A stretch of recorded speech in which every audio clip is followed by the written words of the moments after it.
Hi friends అందరికీ ఇప్పుడు చూపించిన ఆరెంజ్ డ్రెస్ గుర్తుపట్టారా? అంతకుముందు వీడియోలో చూపించాను కదా. అయితే ఫస్ట్ టైం వచ్చారు. పర్ఫెక్ట్గా సెట్ అయితేనే తర్వాత కుడతా అని చెప్పాను. ఫస్ట్ అది కుట్టిస్తే చాలా బాగుందని వేరే 3 శారీస్ కూడా పంపించారు. ఇవి ఎలా ఉన్నాయో కూడా చూపిస్తాను. అవుట్ఫిట్ కూడా తర్వాత వీడియోలో అప్లోడ్ చేస్తాను, తప్పకుండా చూడండి.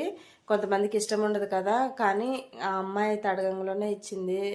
బాగున్నాయి ఆంటీ డ్రెస్సులు, పంపిస్తాను పెట్టుకోండి వీడియోలల్లో అని. చాలా థ్యాంక్ యూ రా. అయితే ఈ శారీ చూస్తున్నారు కదా, శారీ మొత్తం ఇచ్చాను గేరా అంబ్రిల్లా కట్ చేసి, ఫ్రంట్ ఏమో పూసలు వచ్చినాయి వచ్చాను. ఫ్రంట్ కనపడుతుంది కదా వర్క్, హ్యాండ్స్కి వచ్చింది కదా, అదేమో ఫ్రంట్ వేసి సైడ్కి జాయింట్ వేసి పెట్టాను.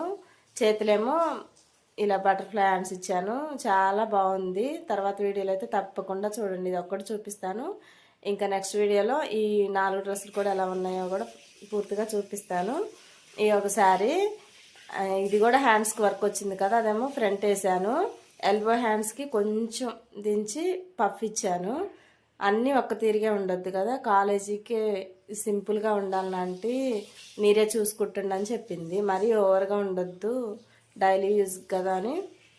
ఇవేమో శారీకి చివరిన వస్తాయి కదా పళ్ళుకి, అవి తీసి ఇలా హ్యాంగింగ్స్ పెట్టాను. జుమ్కీలాగా ఉన్నాయి కదా, చాలా బాగున్నాయి. బ్యాక్ సైడ్ కూడా ఈ డ్రెస్ తోటి వచ్చింది. పెద్ద తలనొప్పి, ఇది వైట్ వచ్చింది కదా. ఫ్రంట్ ప్లెయిన్గా ఉంటే అంత చుట్టానికి బాగోదని ఆరెంజ్ తీసుకొని కొంచెం ఇలా డిజైన్ ఇచ్చాను. ఇంకా ఉక్సులు పెట్టలేదు. చేతికేమో ఇలా చిన్న బొట్టు ఇచ్చాను, మరి ప్లెయిన్గా కనపడకుండా. ఈ డ్రెస్సులు ఎలా ఉన్నాయో ఒక చిన్న కామెంట్ రూపంలో తెలియజేస్తే నాకు కూడా చాలా సపోర్ట్గా ఉన్నట్టుంటుంది, ఇంకా హ్యాపీగా కూడా ఉంటుంది. ఇంకా చాలా ఉన్నాయి కుట్టేయి. ఈ వీడియో నచ్చితే please like and subscribe. Next video upload చేస్తాను అవుట్ఫిట్.